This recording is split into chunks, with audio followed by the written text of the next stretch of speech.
Collingwood and long-time head of recruiting Derek Hine have parted ways in just news that just came out of nowhere. Let's talk about it. Before we do jump into this and my thoughts, remember that it's open day training on Saturday. I'm going to be there doing a swooping around. You'll get to see the boys train. You've been watching 12 of my videos of the boys train. Now you get to see it in person. I'll be there. Come up, say hi, shake my hand. I love to meet all of you and get you on camera as well for a final swooping around of 2025.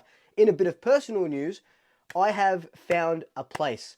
I'll be jumping back into the property market. So for the third time in a year, you'll see a new background. My space now, it's going to be bigger. There's going to be more things. It's going to be a little bit more fun. But yeah, this has served me well for the last 7-8 months, and I can't thank mum and dad enough for everything that they've done for me, moving back in and stuff. And if I keep talking, I'll cry. So we're going to move on from that and talk about Derek Hine. This is future Luke coming back into the past before the video really starts. I want to shout out Sophie for making this cute Christmas bracelet for me. My biggest fan. She's 7 years old, adorable.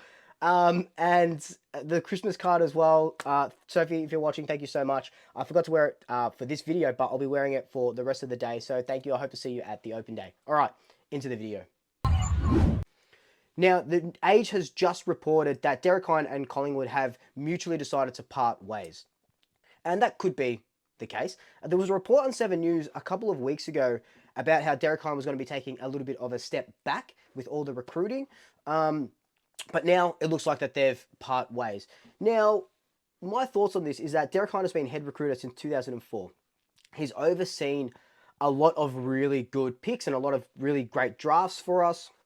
A lot of talented players come through the ranks, you know, using pick 2 on Daisy Thomas and then pick 5 on Scott Pendlebury is a masterstroke, right? And, you know, overseeing Mason Cox and all this sort of stuff. And he's done a lot of good for the club, and I thank him in so many ways. He's literally a Collingwood legend at this point. But you do have to, you know, see that, and if you watch my video of ranking the drafts in the last 10 years, there have been some drafts that we have just absolutely failed. And, you know, obviously all draft picks are, it's like a lottery, right? You're not going to get them all right, but sometimes we got them very, very, very wrong. And this restructure comes with, you know, Justin Lepich being their head of list now, the list boss now, with Graham Wright leaving, and Justin Lepich is in that position, and they're restructuring a lot of things behind the scenes, especially with Graham Wright not there anymore. We still don't have a GM of football. It's looking like it's going to be Gardner formerly from the Swans, but we still don't know yet. It was supposed to be announced this week. Doesn't look like it. Maybe or hopefully it's before Christmas and before the new year happens, but they must be doing their due diligence a lot. There does seem to be a bit of instability behind the scenes. And, you know, Jeff Brown can come out and say what he wants, and Craig Kelly can come out and say what they want, how there's no instability and didn't shake us up this year. But as Collingwood fans, from the outside looking in, it does look like there is, and we're never going to know, but from the outside looking in, it does look like there's a little bit of instability.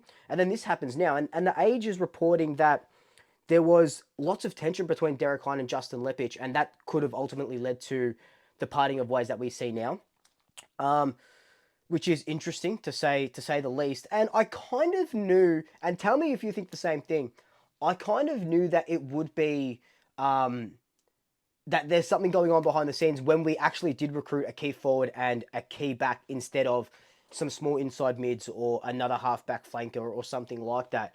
I thought it was very interesting, and I thought that was very much Justin Lepich's doing as opposed to Derek Hine. We have been what's the phrase that I'm looking for? I can't think of one straight off the top of my head. Allergic. We've been allergic to drafting key forwards and key backs for quite a while.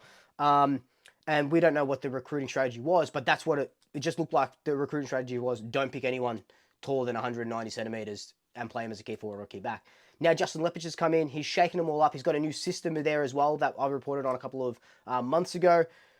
It's going to be interesting to see what this looks like. It's come after the draft, so we drafted pretty well, I dare say. So we're not really going to see any of this come into fruition until the mid-season draft, if we even have a pick there, which I don't think we will, and the 2025 draft when we pick up Tommy McGuire and whoever else we sort of pick up. But in saying that, the flip side of that, if I'm to play devil's advocate, is that Craig McRae saying players, not picks, Collingwood trading out most of their first round picks, it did put Derek Hine and his team under a lot of pressure in these last couple of years. So you've got to feel for him in that way where, we didn't have, yes, we recruited Nick Dacos and all these players sort of come in, but it did put them on the back foot where you had to find the best of, later picks. So I can understand where they were sort of coming from and maybe their frustration too in that, trading out these future round picks for Lockie Schultz and whoever else it may be.